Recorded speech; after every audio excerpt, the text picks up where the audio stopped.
Merci. Bien sans plus tarder, je vous invite à ouvrir la parole de Dieu dans le livre des psaumes, le psaume 107. Alors, il y a 2 semaines, j'ai commencé un sujet qui s'intitulait, ça c'est le titre global, général de notre sujet, c'est ta parole, une lampe à mes pieds. Et il y a 2 semaines, nous avons pris comme exemple une parole de Jésus qui s'adressait à un homme qui s'appelait Simon, qui était pharisien. Et Jésus avait quelque chose à lui dire, puisqu'il lui dira « Simon, j'ai quelque chose à te dire ». Alors le but, bien sûr, de ce thème, c'est essayer de démontrer au travers de différentes paroles du Seigneur les effets du ministère de la parole de Dieu lorsque celui ou celle la reçoit, l'accepte, il y a toujours les conséquences. De toute manière, recevoir la parole de Dieu, il y a des conséquences. Mais la rejeter, c'est aussi avoir des conséquences. Donc c'est aussi une interpellation. Alors, dans cette deuxième partie, je voudrais aborder ce point, c'est la parole qui guérit. Alors, le psaume 107, le verset 20, le psalmiste écrit « Il envoya sa parole et les guérit. Il les fit échapper de la fosse. » C'est quand même une parole extraordinaire, mais quand on aborde un domaine, surtout quand on parle de la guérison, il faut toujours trouver aussi un équilibre dans ce que nous voulons dire. Je crois à 200, à 300 ou à 400% que Dieu aujourd'hui est capable de nous guérir physiquement de maladies, quelle que soit la maladie. Tout est possible pour lui. Mais quand je regarde même autour de moi, même il fallait faire le tour du monde, on s'aperçoit que tout enfant de Dieu ne sont pas guéris de leur maladie. Alors comment faut-il comprendre en disant il envoya sa parole et il les guérit? Il y a une affirmation. Oui, Dieu peut te guérir, mais nous allons voir qu'il y a aussi d'autres, comment je pourrais dire, formes de guérison qui fait partie de l'œuvre de Dieu. Il peut te laisser dans ta maladie parce que Dieu sait pourquoi. Comme il a laissé les chardes dans la vie, dans la chair de l'apôtre Paul, à un tel point, d'ailleurs c'était un ange qui suscitait des persécutions dans sa vie, ça le perturbait, c'était un point, un fardeau pour lui à tel point qu'il a prié 3 fois. Et le Seigneur lui dira, mais ma grâce te suffit, mais ne le délivre pas. Et Paul peut-être a été surpris, lui qui a connu, qui a vu des miracles, de rester dans l'état où il est. Et plus tard, il va dire pourquoi, il va comprendre pourquoi Dieu le laisse ainsi. C'est afin que je ne m'enorgueillisse point. Et l'orgueil chez Paul, c'était certainement son point faible. Un homme d'une connaissance extraordinaire, c'était sur le plan des Écritures, c'était un savant, c'était un docteur, avant d'être apôtre, c'était un docteur. Lui qui a reçu des grandes révélations. Mais parfois, ça peut nous monter à la tête. On peut avoir la cheville qui enfle. Et Dieu est obligé donc d'intervenir, non pas pour le punir, mais pour le garder. C'est étrange, mais Dieu sait comment nous toucher. Dieu sait comment nous interpeller. Il y a aussi le temps de Dieu. Paul qui connaissait aussi et qui avait la foi dans un Dieu qui guérit, il dira « J'ai laissé Trophime malade ». Paul avait prié pour cet homme, mais il a dû repartir pour son ministère, pour d'autres travail. Mais il a laissé son compagnon, il a laissé son frère en Christ malade. Dieu n'avait rien fait. Dieu était-il absent? Qu'avait-il fait de Trophime pour rester malade? N'allons pas plus loin de ce que les textes peuvent dire, mais nous avons besoin de trouver un équilibre. Et je reste convaincu qu'un frère ou une sœur en Christ qui peut rester dans sa maladie physique, être un homme, une femme pleine de foi, être un modèle, un exemple de vie. Vous savez, nous avons eu au milieu de nous des frères, des sœurs qui ont été malades. Et on peut dire ils sont toujours au milieu de nous. Vous les entendez toujours confesser le nom de Jésus. Ils servent le Seigneur. Je me souviens encore, et ça c'est, voyez-vous, quand vous avez des frères qui sont malades, et ils n'étaient pas malades d'un rhume, et même quand mon épouse n'allait pas bien, ils avaient encore du temps pour prendre des nouvelles des autres. Je me dis, ça pour moi, c'est quelque part au fond d'eux, il y a quand même une guérison qui s'est faite.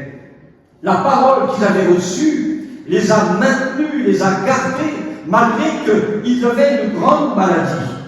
Alors dans notre verset, il y a quand même deux choses importantes. Il y a la parole, mais il y a aussi la notion de guérison. Et nous apercevons que l'Écriture ne dit pas « il envoya des guérisons et sa parole ». Mais c'est d'abord la parole, et les guérit. Ce n'est pas la position des mains qui guérit.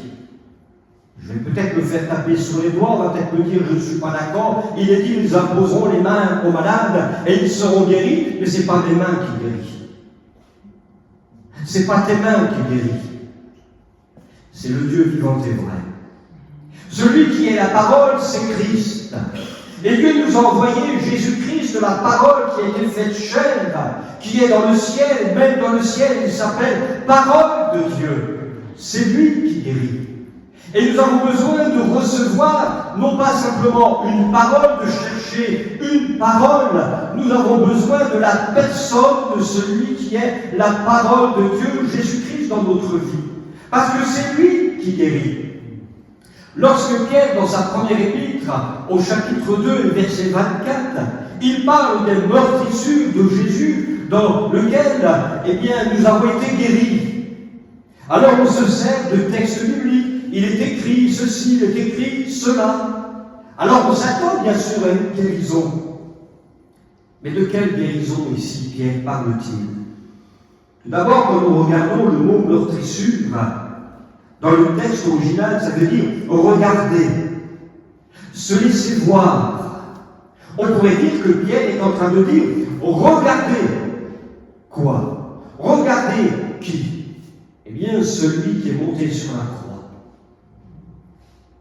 Il parle bien sûr, celui qui est monté sur la croix, il a eu les mains percées, les pieds percés, son côté percé, pour que nous ayons la guérison. Ici, la guérison, c'est dans le sens d'être raffermi, consolidé, c'est être libéré des erreurs et des péchés. Mais c'est aussi pour apporter le salut, car le mot salut englobe tout cela. Le pardon de nos péchés, la libération des conséquences du péché, libéré de la mort et de ses conséquences, une séparation éternelle avec Dieu. Mais il n'est pas forcément question d'une guérison physique. C'est possible. Et ne nous lassons pas de prier pour ceux et celles qui sont atteints de leur corps, parce que Dieu peut te guérir, mais il veut aller plus loin que cela, en profondeur dans notre vie.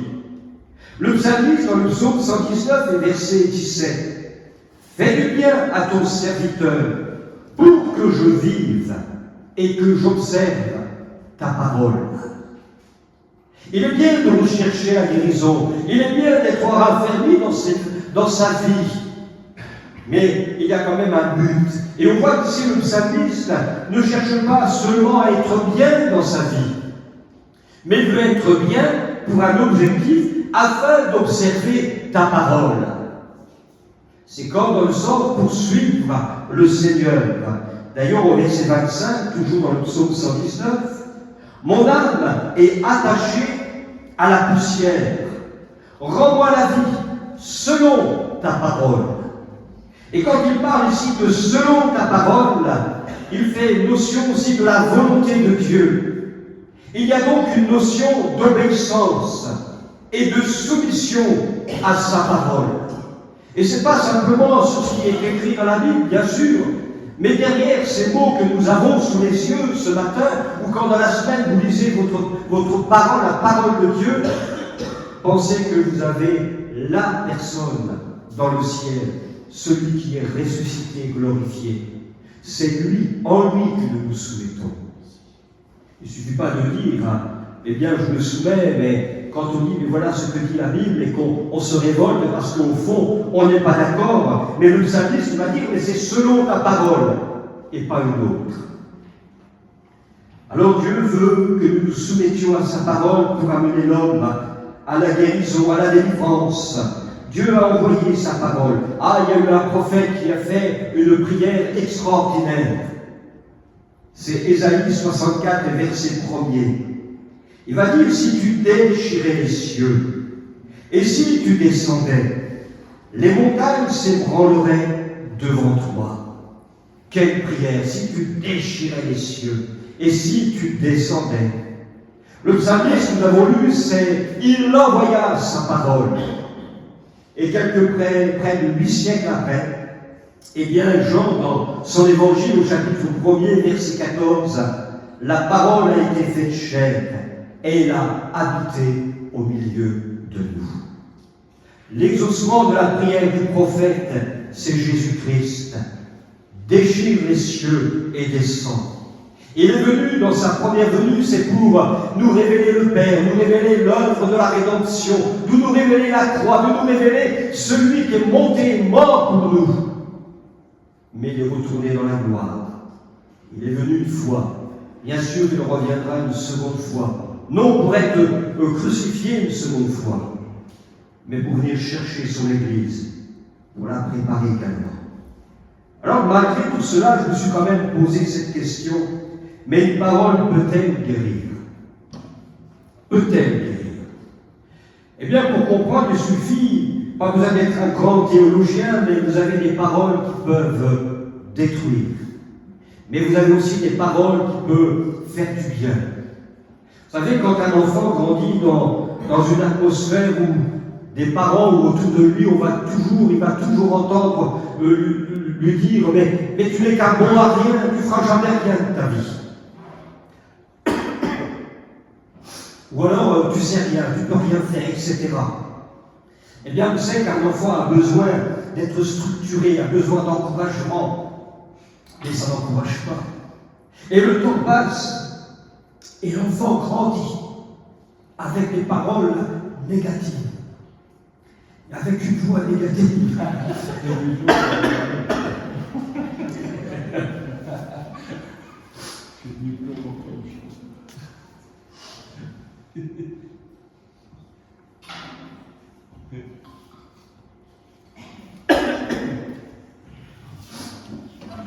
Et ça, qui ne l'a pas connu dans sa vie, même encore aujourd'hui, vous savez, même dans le milieu chrétien, on n'a pas toujours des paroles qui encouragent, surtout quand on est au plus bas. On a envie d'entendre, on a besoin d'être encouragé. Il faut dire, bien sûr, la vérité, mais il y a la façon, la manière de le dire. Et puis, il y a des paroles positives. Toute personne qui a grandi dans des circonstances, dans une atmosphère tout à fait normale, avec des encouragements, avec des règles, etc., on voit que ce sont des personnes qui sont équilibrées. Ces gens qui parlent de la langue, elle peut devenir un véritable enfer, mais elle peut aussi devenir une source de bénédiction. Alors la manière dont nous sommes, et bien aussi ce que nous croyons, c'est ce qui va aussi m'animer. Vous avez d'un côté ceux qui voient le diable partout. Alors ce qui t'arrive, c'est parce que soit tu as péché, soit c'est le diable, etc. Je n'exclus pas cette vérité. Mais enfin, quand on est enfant de Dieu, il faut arrêter aussi. Il faut arriver à trouver le juste milieu. L'un comme l'autre, il y a les conséquences. C'est dans le livre des Proverbes, au chapitre 12, verset 6. Les paroles des méchants sont un piège mortel. Voyez-vous, il y a donc des paroles qui peuvent tuer, qui peuvent décourager. Mais il continue en disant, mais les paroles des endroits les délivrent. Jésus est venu apporter sa parole. Elle est la vérité. Et Jésus lui-même dira, vous connaîtrez la vérité, et la vérité vous affranchira.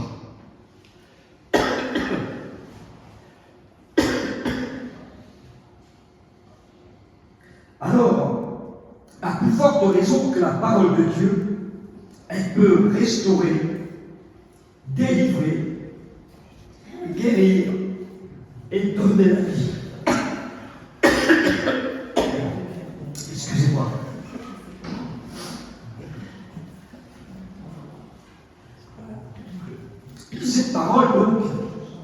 il ne suffit pas seulement de l'entendre, il faut la recevoir, il faut l'accueillir. C'est l'apôtre Jacques, dans son épître au chapitre 1er, et verset 21, « C'est pourquoi, rejetant toute souillure et tout excès de malice, recevez avec douceur la parole qui a été plantée en vous et qui peut sauver vos âmes. » Remarquez qu'il démarre ainsi ce verset 21 en disant « C'est pourquoi ». Mais c'est pourquoi quoi? Parce qu'au-dessus et avant, il parle de foi, il parle d'épreuve. L'enfant de Dieu peut être sous l'épreuve. Alors il va dire, c'est pourquoi, justement, dans cette épreuve, on reçoit cette parole qui a la puissance de te soutenir. Elle est l'épée de l'esprit qui va t'aider à tenir dans l'épreuve. Alors le petit mot, c'est pourquoi, eh bien, est très important. C'est pas de se laisser accabler ou constamment de gémir de notre situation. Nous devons aussi arriver à cette maturité de comprendre que si Dieu nous laisse pour un temps dans une certaine situation, ça ne veut pas dire qu'il t'a abandonné ou autre. Mais nous devons aussi apprendre au travers de l'épreuve. Dieu veut nous parler au travers de l'épreuve. C'est pas seulement dans les bons moments. J'ai remarqué quand tout va bien, on a tendance à baisser la garde. Mais dès qu'on commence à être touché, être, je dirais, ballotté par la tempête, c'est à ce moment-là on se souvient qu'on a un Dieu qui est grand, un Dieu qui est puissant. Seigneur, je te prie, viens. Mais c'est chaque jour on devrait avoir, eh bien, cet accueil de la parole. Le matin, je me réveille, bien, merci Seigneur, sois le bienvenu dans ma journée. Je ne vais pas vous dire, il faut réciter telle prière, il faut lire tel passage quand vous vous réveillez, le midi et le soir. On ne va pas tomber dans une certaine, je dirais, religiosité évangélique. On est comme on est. Vous savez, moi je ne suis pas du matin. Quand j'entends dire qu'il faut se lever à 3h, 4h du matin pour prier, faire telle prière, moi tu peux me le dire, moi je ne suis pas du matin. Ça fait 42 ans et demi que je me suis levé à 4h du matin, vous savez, maintenant c'est 8h du matin. Alors maintenant, je n'y crois pas à ces choses-là. On est comme on est. Je suis plus du soir. Et c'est plus vers le soir où vraiment je travaille, je prie. Je suis comme ça. Et est-ce que je suis plus maudit qu'un autre? Non. Dieu sait comment nous interpeller. Pour certains, il va les réveiller la nuit. Pour d'autres, il va les réveiller ce matin. Pour d'autres, ça sera en soirée. Parce que Dieu nous connaît. Dieu nous connaît. Il n'y a pas de méthode. Un autre homme, donc, a aussi recueilli ces paroles. C'est Jérémie au chapitre 15 et verset 16. « J'ai recueilli tes paroles et je les ai dévorées. Tes paroles ont fait la joie et l'allégresse de mon cœur, car ton nom est invoqué sur moi, Éternel, Dieu des armées. » Ici, Jérémie, c'est pas quelque chose de nouveau qu'il est en train de dire. Nous le retrouvons tout à fait dans le Nouveau Testament, dans les Épîtres. J'ai recueilli, ça veut dire j'ai trouvé, j'ai acquéri, peut-être la chose souhaitée, j'ai rencontré. Le fait donc de recueillir ces paroles veut dire que j'ai trouvé. Donc on pourrait traduire par j'ai trouvé tes paroles. Ou encore, j'ai acquis par ta parole. Ou encore, j'ai rencontré celui qui est la parole. Et j'ai dévoré tes paroles. Jésus dit, celui qui mange ma chair. Donc on voit, il faut nous approprier toute la personne de Jésus. Et puis il y a cette notion d'invoquer. Ça veut dire appeler, ça veut dire lire, ça veut dire proclamer. Donc il faut proclamer le nom de Jésus sur notre vie. Pas toujours pour les autres, mais sur ma vie, au nom de Jésus. Et littéralement, ensuite nous disons car ton nom est invoqué. Ça veut dire je suis appelé de ton nom. Cette version littérale est quand même intéressante. Je suis appelé de ton nom. Le fait donc de recevoir cette parole, c'est comme si nous sommes comme greffé, entré en la personne de Jésus. Et c'est souvent ce que nous retrouvons dans les épîtres de Paul, en lui. En lui, vous êtes. En lui, vous avez. Et on voit qu'au travers de ce simple verset, c'était comme si que nous entrions déjà dans l'Évangile. Le prophète qui prie, « Oh, si tu déchires les cieux et tu descendais », et nous voyons que Dieu a ouvert les cieux, Jésus est venu en chair, et ensuite nous sommes en lui. Dieu nous place en lui. Nous voyons aussi que le disciple Pierre avait compris ce principe. Lorsque Jésus enseigne, et plusieurs disciples de Jésus se retirent, parce qu'ils sont comme choqués des paroles, de l'enseignement de Jésus. Et Pierre va dire, ou du moins Jésus va d'abord dire, mais vous aussi vous voulez partir, il les suivre, vous faites votre choix. Mais Pierre va dire, mais non, parce que toi, Seigneur, tu as les paroles de la vie éternelle. La vie éternelle, c'est pas simplement quand on va vivre éternellement, mais la notion de parole de la vie éternelle, ça veut dire une vie de qualité. Tu as les paroles qui nous donnent une qualité de vie, qui commence ici-bas, malgré nos défaillances et nos faiblesses, parce que nous ne sommes pas arrivés au bout. La perfection se fera quand Dieu lui-même rétablira toutes choses, mais en attendant, nous devons achever notre sanctification. Il y a toujours ce panneau en nous, en travaux. Attention, travaux. Alors il ne faut pas retirer ce panneau, parce que nous ne sommes pas arrivés. Dieu le fait jour après jour, un travail en nous. D'ailleurs, le psaume 19 et verset 7, « La loi de l'Éternel est parfaite, elle restaure l'être intérieur. » Ce n'est pas une restauration de façade seulement. Pardonnez-moi l'expression, mais une guérison physique, c'est une restauration de façade.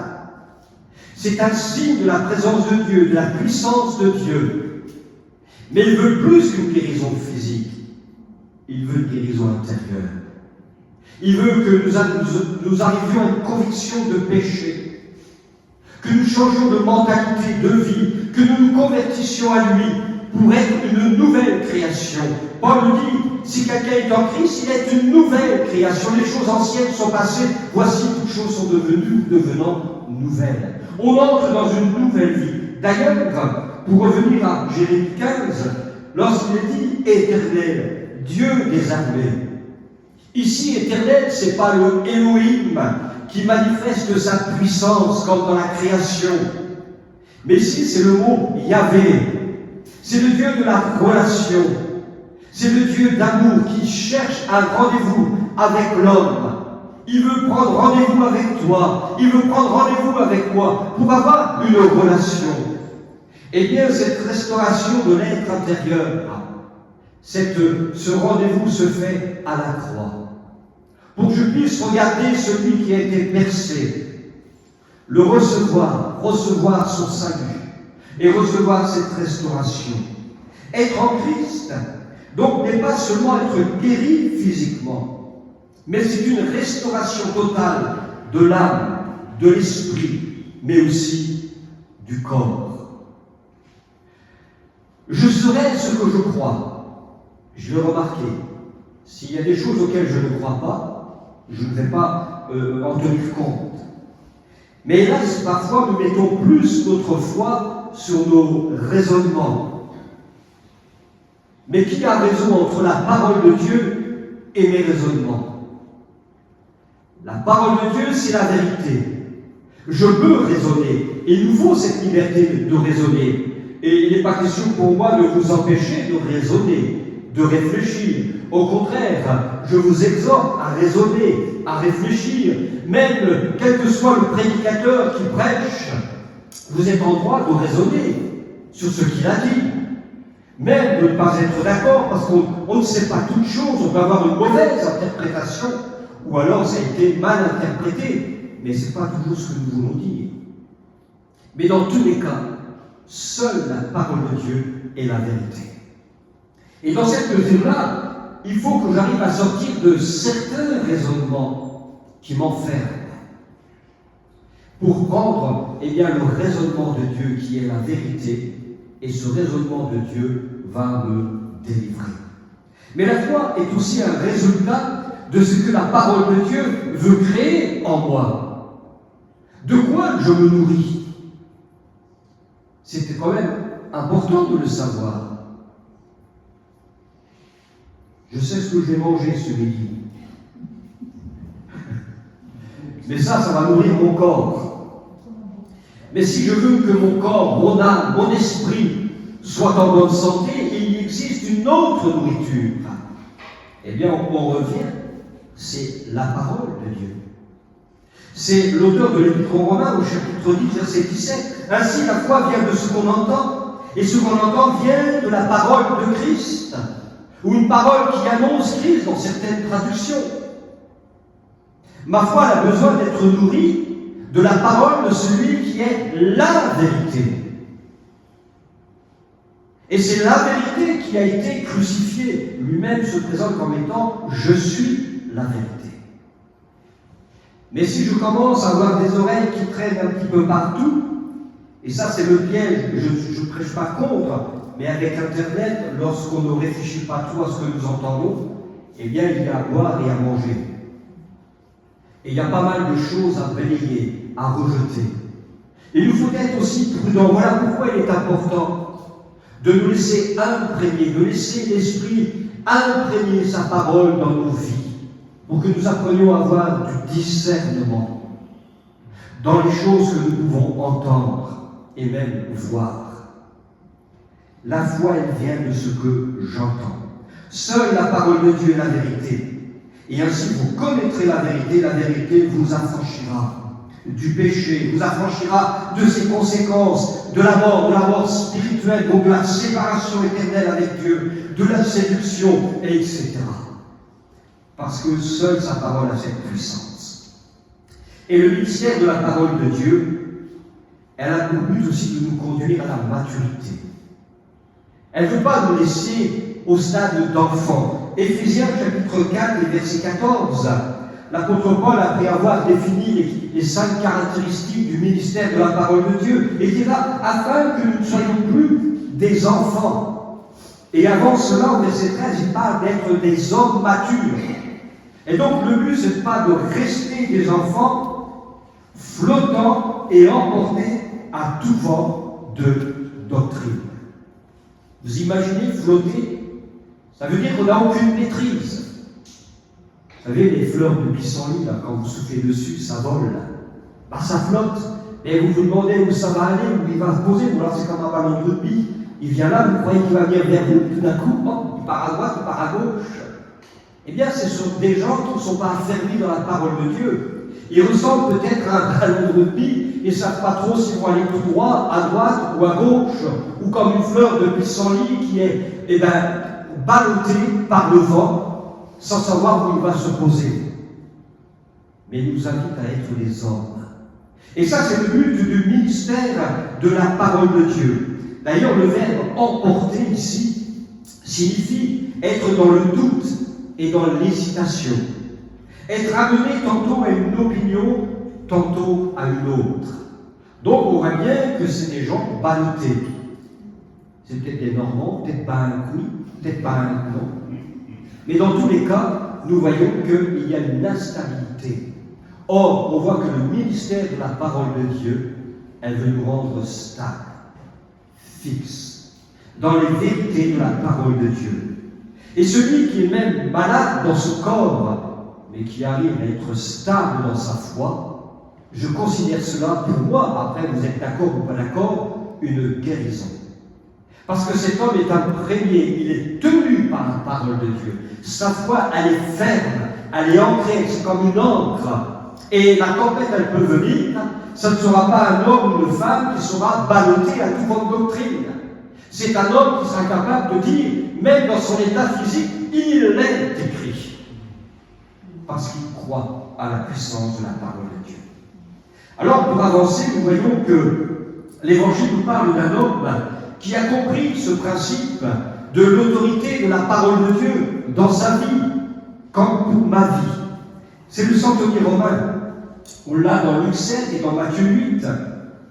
Mais dans Matthieu, au chapitre 8, verset 8, il est dit que le centenier répondit « Seigneur, je ne suis pas digne que tu entres sur mon toit, mais dis seulement un mot et mon serviteur sera guéri. » On retrouve ici le principe de notre lecture d'introduction du psaume 107, la parole d'abord, dis un mot, puis ensuite seulement la guérison. C'est jamais l'inverse. Il y a d'abord une parole de Dieu. Et ici, on voit que c'est même pas lui qui le dit ouvertement, parce qu'il envoie une délégation vers la personne de Jésus pour lui demander cette grâce, pour venir et guérir son serviteur, parce que, comme nous l'avons lu, il ne se trouve pas digne. Et quand il entend cela, il dit, j'irai et je le guérirai. Parce que Jésus sent qu'il y a quelque chose chez lui, un petit mot. Parce que le Romain va dire, je ne suis pas digne que tu entres sur mon toit, mais.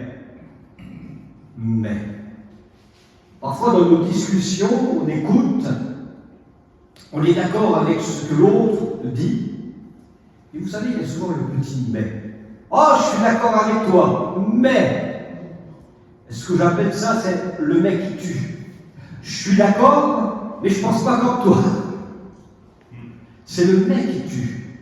Mais si le centenier, quand il dit « mais dis seulement un mot », ce n'est pas un mais de contradiction à l'autorité de la parole. C'est le mais de la foi. Je te demande, mais je sais que ce que tu vas dire, tu le feras. Je le sais. C'est donc un mec qui est opposé à sa foi. Je dis dans le sens où, quoi qu'il arrive, je le sais. Donc ce n'est pas un mec qui tue. C'est le mec de la foi. C'est le mec de la confiance. Et on voit que les circonstances n'arrêtent pas cet homme de foi.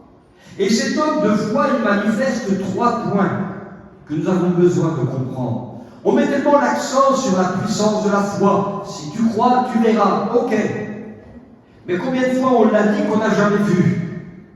Mais le centenier ici révèle 3 choses qui touchent la foi et qu'on retrouve même dans Romains au chapitre 14, mais qui ont un rapport avec la relation fraternelle. On voit que dans la foi du centenier romain et qu'on doit retrouver au milieu de l'Église, c'est tout d'abord l'amour. Cet homme, il est touché par, je dirais, la maladie de son serviteur. Plutôt, c'est qu'un serviteur. Lui, c'est un gradé de l'armée. Il pourrait dire, moi je m'en moque, il peut mourir, j'en ai plus, je vais en chercher un autre. Mais il a le souci de la santé de son serviteur. Il manifeste l'amour. Mais on voit aussi qu'il a l'écoute. Puisqu'il demande au Seigneur, dis un mot. La foi, ce n'est pas simplement une foi aveugle. C'est une foi qui cherche la parole de Dieu, dis un mot. Et puis ensuite, il y a l'action. Il agit. Il ne suffit pas de dire, mais il faut aussi que nous soyons conformes avec notre confession.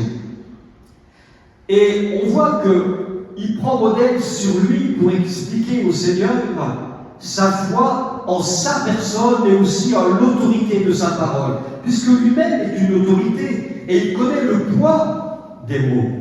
Puisque lui-même il dit, moi qui suis un gradé de l'armée romaine, je vais dire à un de mes serviteurs ou de mes hommes, va, il va. Je vais dire, fais, il va le faire. Je vais dire, viens, il vient. Donc ils obéissent à ma voix, moi qui suis qu'un homme pécheur.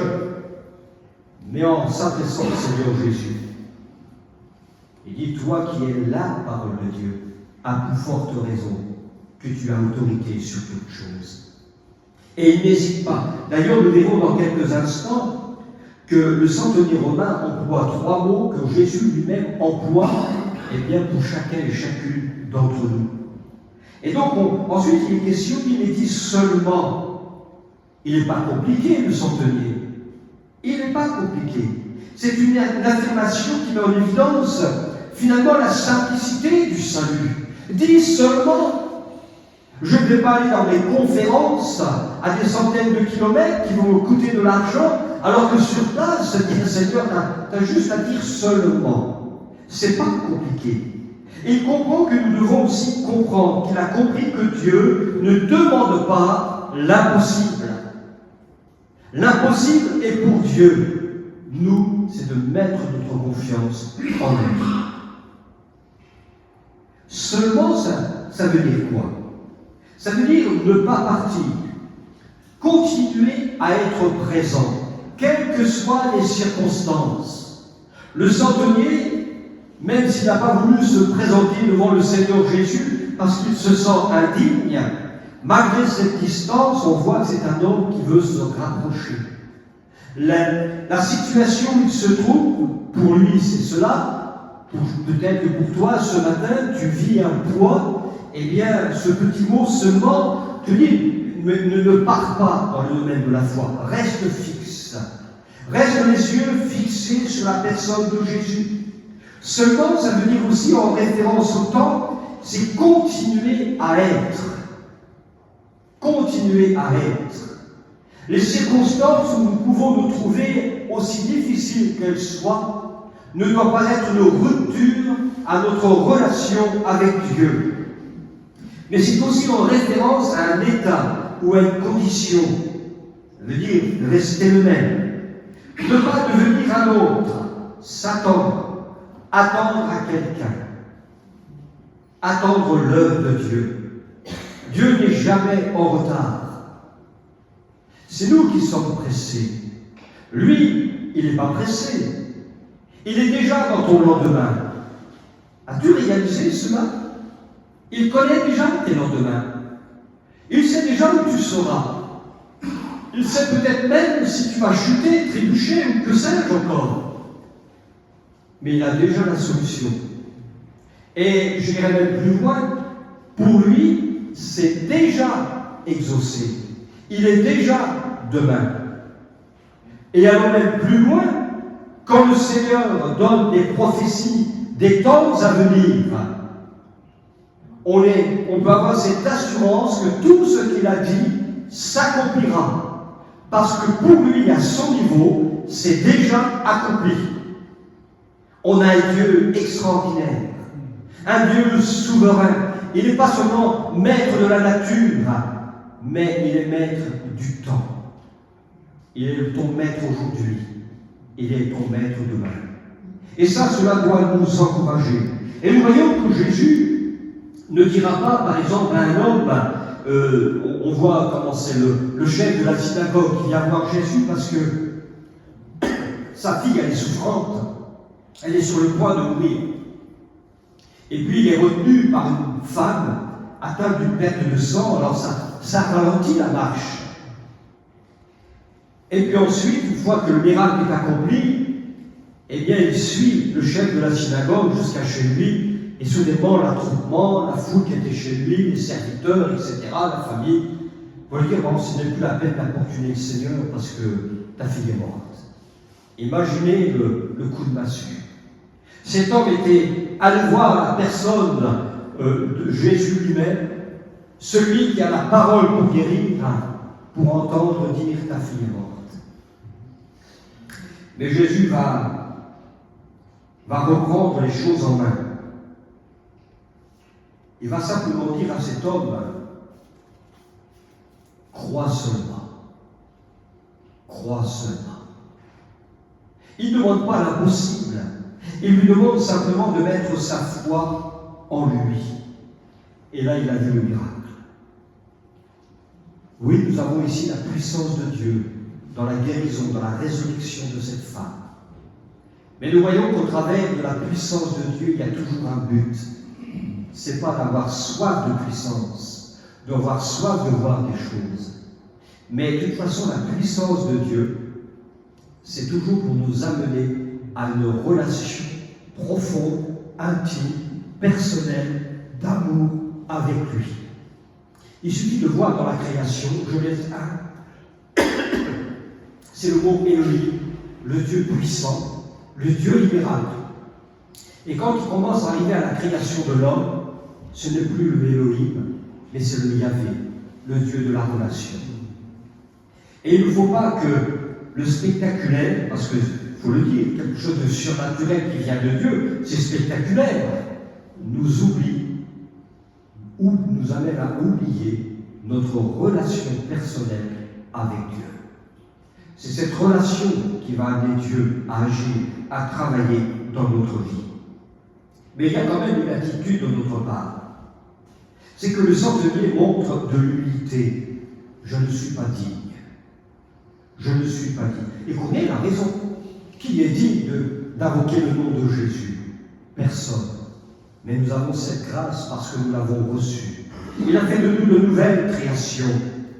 Et on voit que l'intervention de Dieu ne dépend pas des mérites du centenier, mais d'une parole de Dieu. Ce n'est pas les mérites de cet homme qui amènent à guérir ce centenier, c'est bien la parole de Jésus. C'est bien la parole de Jésus. Parce que Dieu résiste aux orgueilleux, mais il fait grâce aux humbles. D'ailleurs, Moïse, parmi tout le peuple d'Israël, il a été le seul homme trouvé digne de recevoir la parole de Dieu. On peut se dire, mais pourquoi? Parce que quand même, il y avait son frère Aaron, il y avait Josué, quand même, et Caleb, ils étaient quand même des hommes de foi. Pourquoi Dieu n'a pas? Eh bien, parce que la Bible nous dit simplement que Moïse était l'homme le plus humble de toute la terre, de sa génération. Et Dieu ne vient jamais dans un cœur orgueilleux, mais dans un cœur qui est humble. On recevait avec douceur cette parole qui peut te relever, qui peut te guérir. Et on voit aussi que le centenier montre de la soumission à sa parole. Dit un mot. Il dit un mot. Il ne cherche pas des excuses, il ne cherche pas à faire je ne sais quoi, mais il veut le mot de Dieu dans sa vie. Le dialogue du centenier, on peut retenir donc 3 mots. Jésus lui-même a appliqué ces 3 mots quand nos pensées, notre cœur sont dirigés vers lui, et qui est lui la parole de Dieu qui rétablit. Quand le centenier dit, quand je dis à l'un, va. À plusieurs reprises, Jésus lui dit aussi, va. On le trouve dans l'Évangile, quand Jésus dit, va. C'est pas être renvoyé comme ça, à vide. Mais généralement, c'est quand Jésus est intervenu. Quand il a apporté une guérison, une exhortation, un enseignement, une délivrance, alors il va dire, va. Mais on s'aperçoit qu'il va même souligner lors d'une guérison, il va guérir, mais il précisera maintenant va et ne pêche plus.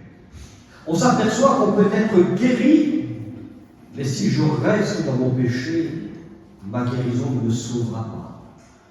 Et combien nous avons, et ça j'ai toujours en souvenir de cette dame qui un jour est entrée dans ce lieu, qui avait un problème de jambes, elle marchait avec une béquille, ça remonte à très loin, mais il y a des choses comme ça qui vous frappent. Elle s'est avancée pour la guérison, Dieu lui a fait grâce, elle l'a guérie, elle est ressortie sur ses 2 jambes, je puis dire, marchant normalement. Mais elle n'a jamais reçu le Seigneur Jésus. C'est triste. Je préfère, dans ce sens, comme dit Jésus, rentrer borgne dans le royaume de Dieu. Je préfère rentrer, je dirais, manchot dans le royaume de Dieu et être sauvé, que d'être guéri, d'avoir un corps fortifié et de perdre mon âme, d'être séparé de Dieu et pour l'éternité. Que voulons-nous? Et c'est bien triste. Et Jésus dira, d'accord, je t'ai guéri. Et maintenant? Et maintenant? La guérison est un signe de la présence de Dieu. C'est un signe de la grâce de Dieu, de son amour pour chacun et chacune d'entre nous. Mais après, moi c'est toujours le après qui m'intéresse. Lorsqu'on est visité, on est renouvelé, vous savez, on renverserait le monde, hein, on deviendrait révolutionnaire parce qu'il y a une excitation et c'est bien. Mais ça dure combien de temps? Parfois c'est comme ça, un coup de vent, il n'y a plus rien. Quand il n'y a pas un travail en profondeur, alors il nous dit, va avec la délivrance que je t'ai donnée. Cette délivrance, nous l'avons eue déjà à la croix. Pierre dit bien, vous avez été, non pas que vous êtes ou vous serez, mais vous avez été. L'œuvre est déjà accomplie. Puis il y a ce mot, viens. Et l'exhortation du Seigneur Jésus, quand il nous dit « Viens », c'est une invitation bien, pour tous ceux qui sont fatigués, chargés. Il y a plusieurs reprises, c'est cela. « Venez à moi, vous tous qui êtes fatigués et chargés, et je vous donnerai du repos. » Viens. Et dans le sens du texte, c'est toujours de venir de plus en plus près. Ce n'est pas seulement une fois. Aujourd'hui, je dois être plus près du Seigneur qu'hier. Demain, je devrais être plus près qu'aujourd'hui. C'est donc bien une relation. Nous voyons que le but de l'Écriture, le but du ministère du Saint-Esprit, c'est de nous ramener dans la présence de Dieu. Et puis, il fait cela. Souvent, et j'ai souvent entendu, j'ai même déjà dit, mais je baisse quand même ma pensée. Souvent, on va dire, venez au Seigneur tel que vous êtes. Il y a du vrai. J'oserais dire qu'il y a une demi-vérité. Oui, nous venons au Seigneur comme nous sommes.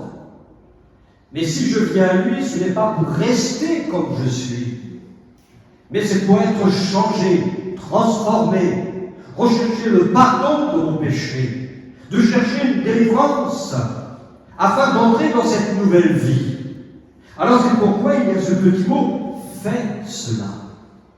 Oui, tu viens, mais nous avons quelque chose à faire. C'est de laisser l'Esprit nous convaincre de péché. C'est l'Esprit qui va nous amener à cette repentance, mais aussi à cette conversion, et de nous amener à une vie nouvelle. Donc c'est une parole d'exigence et de commandement qui conduit aussi à un acte d'obéissance. Il n'y a rien de plus terrible d'être convaincu et de résister. Si le Seigneur nous convainc d'une chose, ne résistons pas, parce que c'est pour notre délivrance. C'est certainement aussi pour notre guérison. Et nous voyons que la foi, ce n'est pas simplement croire en un Dieu. C'est toujours une foi qui nous conduit à l'obéissance. Je dois obéir à ce que je crois finalement. Acte 15, verset 7. Les païens qui entendent la parole de l'Évangile et qui le cruent. Donc ils ont entendu la parole, on revient à la chose première. Et cette parole a fait naître la foi chez ces païens qui ne croyaient pas, mais il y a eu une action de l'Esprit qui les a amenés à une repentance, à une conversion. Et ils ont cru à quoi? À cette parole de l'Évangile qui les ont conduits à Christ. Romains 1, verset 5. Nous avons reçu la grâce et l'apostolat pour amener en son nom à l'obéissance de la foi tous les païens. La foi et l'obéissance. Mais vous remarquez, ce n'est pas l'obéissance à un homme, ce n'est pas venir amener les gens à l'apostolat de Paul. Paul lui-même disait, mais qui suis-je? Qui suis-je? Mais je suis qu'un homme comme vous. Il va même jusqu'à se dire le premier des pécheurs. Il n'est même pas digne d'être appelé apôtre. Alors ne cherchez pas la foule pour qu'elle soit collée comme des sangsues à lui. Il n'attirait pas la foule à lui. Mais il amenait les hommes à Christ. Il révélait Christ, puisqu'il le dit, pour ramener en son nom. Ne soyons pas attachés à un homme, soyons attachés à Christ. Soyons attachés à sa parole. Mais attention, il y a quand même l'obéissance de la foi. Et ça, c'est une chose qui est toujours d'actualité. Alors, ce petit mot, fais-le, on le retrouve chez les geôliers. Quand il voit le miracle qui s'est produit, il est paniqué. Et puis, quand il entend l'apôtre Paul, il voit un miracle. J'ai eu chaud, j'ai cru que tous les prisonniers s'étaient évadés, et donc il risquait sa vie dans ces cas-là. Alors, au moment où il est sur le point de se suicider, on lui dit, mais ne fais pas de mal, nous sommes tous ici. Il lui annonce l'évangile, et sous d'un coup, le geôlier veut dire, mais que faut-il que je fasse? Voyez-vous, il y a quand même quelque chose à faire. Et Paul dit, crois au Seigneur Jésus. C'est le seul mot, la simplicité de l'évangile. Et il y a aussi le jour de la Pentecôte, cette foule qui est touchée par l'annonce de l'évangile. Alors la foule va dire, mais hommes, frères, que ferons-nous? Oui, venons au Seigneur tel que nous sommes, afin de nous laisser convaincre Et ça, c'est un acte de notre part.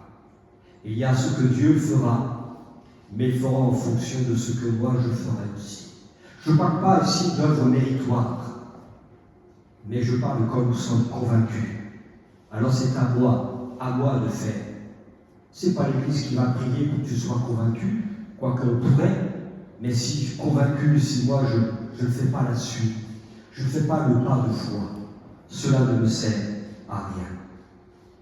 Et puis, on pourrait poursuivre, bien sûr, des exemples comme la parabole du bon samaritain. Nous voyons un homme, eh bien, pourtant qui avait la connaissance de l'Écriture, il posera la question au Seigneur, que dois-je faire pour hériter lui? Maintenant, c'est pour hériter la vie éternelle. Alors le Seigneur va lui dire, mais qu'est-il écrit dans la loi? Alors il a dit, tu aimeras le Seigneur ton Dieu de toute ton âme, de tout ton corps, etc. Et tu aimeras ton prochain comme toi-même. Et Jésus lui dira, tu as bien répondu, fais cela et tu vivras. Fais cela. On sait des choses de la parole de Dieu. On sait des choses sur la personne du Seigneur. Mais voyez-vous, je dois me conformer à ce que je sais, à ce que Dieu me révèle, pour mettre en pratique. Et dans cette parabole du bon samaritain, d'ailleurs, c'est qui le prochain dans cette histoire? C'est qui le prochain? C'est le samaritain ou c'est le blessé? C'est le samaritain. Parce qu'il prend bien l'exemple du samaritain. C'est le samaritain qui va vers l'autre. Finalement, le prochain, ce n'est pas celui qui vient vers moi. C'est à moi de venir vers vous. Je suis votre prochain et vous êtes mon prochain. Et on peut comprendre que nous avons besoin des uns des autres. Je suis proche de vous. Vous êtes proche de moi. Et il n'y a rien de plus terrible qu'une division, que de querelles qui brisent cette relation. Et on voit qu'au travers de cette parabole du bon samaritain, quand Jésus parle du prochain, tu aimeras ton prochain comme toi-même, et qui prend l'exemple du bon samaritain, et puis vous savez, le samaritain n'était pas en bon terme avec le peuple juif, eh bien c'est une sacrée leçon pour lui. Si un samaritain est capable eh bien, d'aller vers un Israélite, alors à plus forte raison que nous pouvons nous aller vers ceux qui sont perdus, aussi méchants qu'ils soient. C'est dur, hein? Quand on dit, mais il faut prier pour ton chef d'équipe qui est peut-être d'un caractère difficile. Quand on dit parfois, mais vous savez, Dieu, il aimait Hitler. Les gens grincent les dents, comment peut-on aimer un homme comme ça? Oui, moi je ne peux pas l'aimer comme Dieu l'aime, mais Dieu l'aime. Mais il avait horreur de ce qu'il a fait. Et je me permettrai de dire pour qu'on comprenne bien aussi ce que l'Évangile nous dit. Dieu ne veut pas du péché de l'homosexualité. Je parle du péché, pas de l'individu, mais du péché. Mais il veut sauver cet homme. Comprenez la différence? Dieu les aime. Et nous devons être remplis de cet amour de Dieu pour les autres. Les temps sont courts, les temps vont vite. Quand on voit l'accélération de ce que nous pouvons voir, de ce que nous pouvons entendre, ce n'est plus le temps de savoir qui a tort, qui a raison, c'est le temps de nous laisser visiter, de revenir à sa parole, de nous laisser remplir de son esprit, de nous laisser remplir de l'amour de Dieu pour ceux qui sont perdus, nos familles, nos collègues de travail, nos voisins, etc. Bien sûr, cela va nous déranger, mais il va de l'éternité de chacun et de chacune. Et chacun et chacune aura des comptes à rendre devant Dieu. De ce que nous aurons fait, de bien comme de mal, mais aussi de ce que nous n'aurons pas fait, que nous avons pu faire, et que nous n'avons pas fait. Voyez-vous, c'est donc vraiment un défi que nous avons à faire. Et Dieu veut toujours nous conduire à une relation vers lui. Une relation vers lui, puis vers les autres. Parce que si je n'apprends pas à le connaître, si je ne comprends pas son plan de salut pour moi, qu'ai-je à apporter au monde? Que le Seigneur vraiment nous aide. Il nous renouvelle dans notre intelligence. Qu'il nous donne cette faim et cette soif d'entendre sa parole, de la méditer, d'y réfléchir, de l'étudier. d'être là à genoux à prier pour dire, mais Seigneur, donne-moi comprendre ta parole, mais aussi pour la mettre en pratique. Alors que le Seigneur nous aide, lui, il est fidèle. Et si je prie dans ce sens, j'entre dans sa volonté. Et la Bible dit que tout ce que nous demandons qui est selon sa volonté, nous avons l'assurance, eh bien, qu'il répondra. Il y a des points d'interrogation. Voilà, si vous saviez les points d'interrogation que j'ai, même au niveau de l'écriture, je ne comprends pas tout. Mais en son temps, le Seigneur révèle.